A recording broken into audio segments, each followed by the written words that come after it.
Good morning. It's April 12th. I have spent the last month making a lot of clips to compose this vlog, and for various reasons they really aren't a good enough quality to post. So I'm gonna apologize. If I find some pieces that work, I'll add them in to show you the construction of the raised beds. We finally got compost delivered, and I have lost track of how many loads, and this is how we filled it. I filled 2 5-gallon buckets and 2 tubs. They're about half that. They're about 2.5 gallons. and then hauled them in the cart and dumped them in the beds. We did this so we wouldn't have to shovel twice. Given how high this was, it was impossible to just raise the cart and dump it, which we will be doing when we fill the rest of it. There's still plenty of compost. I had to buy 5 yards. I haven't used half of it yet. So I will be topping off most of these beds and the other beds on the other side, which are, except for the asparagus, completely neglected. It's drizzling rain right now. The dogs don't care. As long as they have sticks. So I will videotape what I can and then put it together for you, because I miss you as much as you miss me. Jester in a lair, looking pretty on the freshly mown grass in my backyard. Oh, well, since I'm out here, the pear tree is mostly done blooming. I think I've got some limbs to cut off, though I did prune it a little bit earlier this year. My apple trees are beginning to leaf out.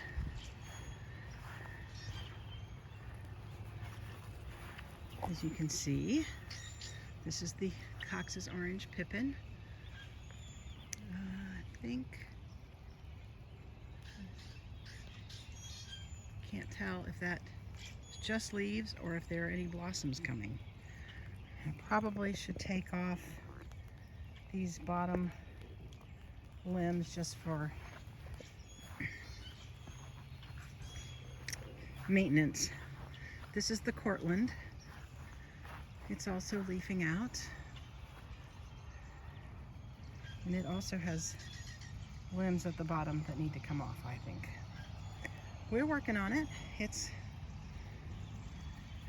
a process. You can see the pear tree again.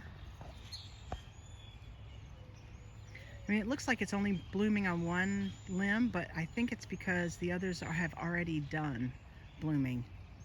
We had an early bloom this year. Even the Bradford pear is done now, and normally it's got another few weeks. This is a beach plum in pretty sad shape. I don't think it's never produced much of anything, and I think it's got a lot of dead wood in it that we need to take out. I probably should have already been harvesting some of this asparagus. I got the first 1 or 2, and then I haven't been out here again. It's been cold and rainy, and yeah, we're cutting them today.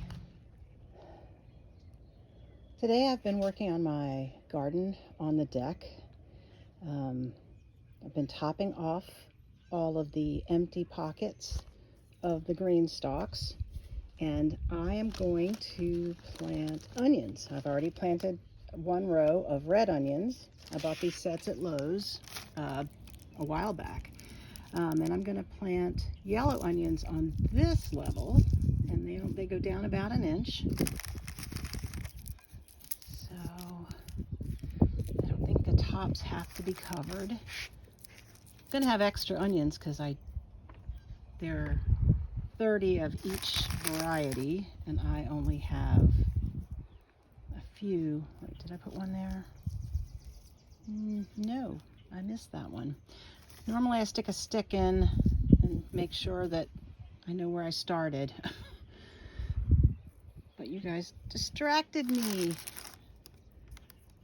Anyway, well, I've actually had decent luck growing onions from just the ends of them, or where they sprouted in the pantry. So on that one I planted carrots and beets, albino beets, which I didn't get in the ground on the other side.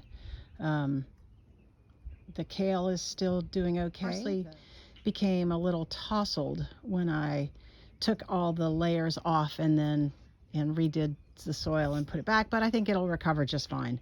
It is in the 80s. The deck is almost 90 in the corner. It is April 13th. I think it will get more cold weather, but nothing hopefully as cold as it has been. I'd be happy if we don't have any more frost, but we'll just have to see. So now I have completed a row of white onions, and some of these have already started to sprout in the bag. So that's a good sign that we're going to get healthy onions. So one of the steps that I took was to clean all of the baskets that hold the water, because I don't think they were draining very well, and I wanted to make sure that the water gets all the way down to the bottom. And that's been my biggest issue, is that they don't seem to get all the way to the bottom, but hopefully they will now. And you guys will have to keep me on the straight and narrow with watering, most days. Watering has always been my issue, but we'll see.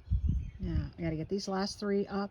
The top 2 are full of lettuce. That layer, I'm gonna pull out that one plant. I think it's tatsoi. I already pulled out the other one, which I think was maca. It's too hot for those, and I can use the space. So yeah, I'm gonna, in this one I'll put 2 of each kind just to round it out, and then I guess I'll have to find somewhere else to plant the rest of them. I've got other green stalks, so there'll be plenty of places to put onions. All right, I'm going to be up potting my tomatoes, and as you can see, I have already gotten a few of them done, and probably should have started taping before, but I didn't.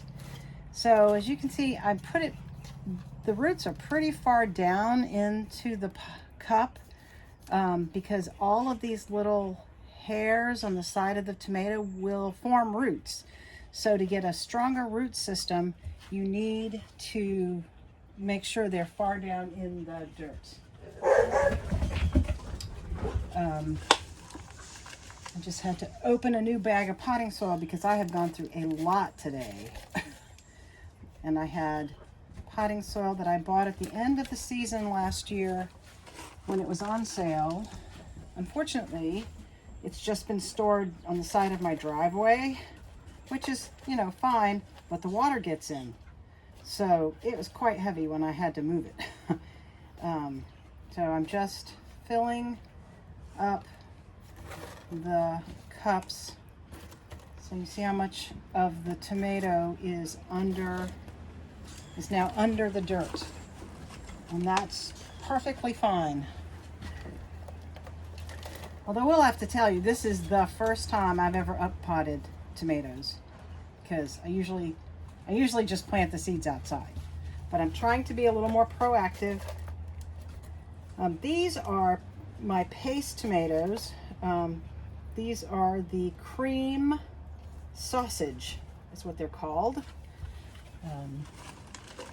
They will be a white or yellow fruit, or pale colored fruit, and I'm actually very much looking forward to seeing what kind of tomato sauce it will make. I just find this whole thing to be quite intriguing.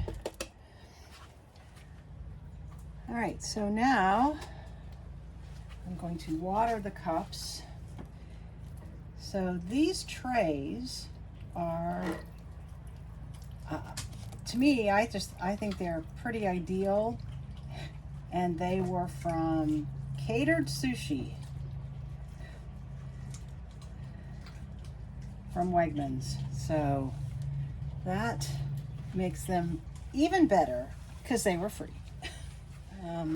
First off is putting dirt in the cup about halfway.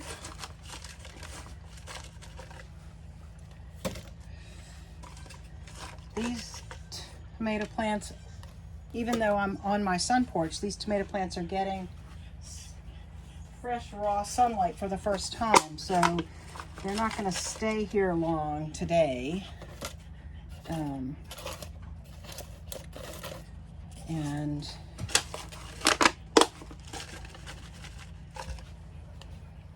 because they have to be hardened off. So an hour maybe, that'll be about it for today. Tomorrow they could be 2 hours in the sun. Also the wind helps get them more acclimatized. That's the creams. I still have some more of the creams, but I don't really have any more space, so I'll have to do those later. These are the Pink Fang, which was something new from Baker Creek. I planted 2 seeds per thing. Obviously this one I planted 3, but I did that on purpose for germination, but you just tease the roots apart relatively gently. So there's one cup in here that has nothing in it, so that means, you know, so this works out. And just gently pull it up from the starter cup and put it in that one. This one only has 1, and so for experiment purposes, this one only had 1 germinate, and but look how much thicker the root, the stem is. So, there's that to consider. But, I suspect I won't be able to tell the difference in, see, this one, the second one is very weak. I'm not even sure it's worth keeping. So it obviously germinated much later. So I'm going to stick it back in that one that doesn't have anything and let it try to. This is another one that germinated singly. It's not as tall as the other one, but the stem is quite sturdy. All right, so I kind of showing you this backwards since I showed you covering them up first. And I don't think I need to show you that again, but that's how you up-pot tomatoes. Well, it's been a busy day, and as you can see, the shadows are getting long. But I have removed the top fence from the garden bed, and that is oregano. It's a lot. So that's coming out tomorrow, not today, but I did get weeding done. I weeded that bed, and I need to cut the thyme back, and I weeded the asparagus bed, and now I need to cut asparagus back. But the asparagus I'll cut tonight. Everything else is probably going to wait until tomorrow, including figuring out where I'm going to put the new bed, the top part that was there. I'm going to put it somewhere in this yard, fill it with dirt, plant stuff in it. Anyway, that's about it, I think, for us. I hope you enjoyed this video. If you did, please press the like button. If you haven't yet subscribed to my channel, please do. I hope you have a great day wherever you are. Thanks for watching.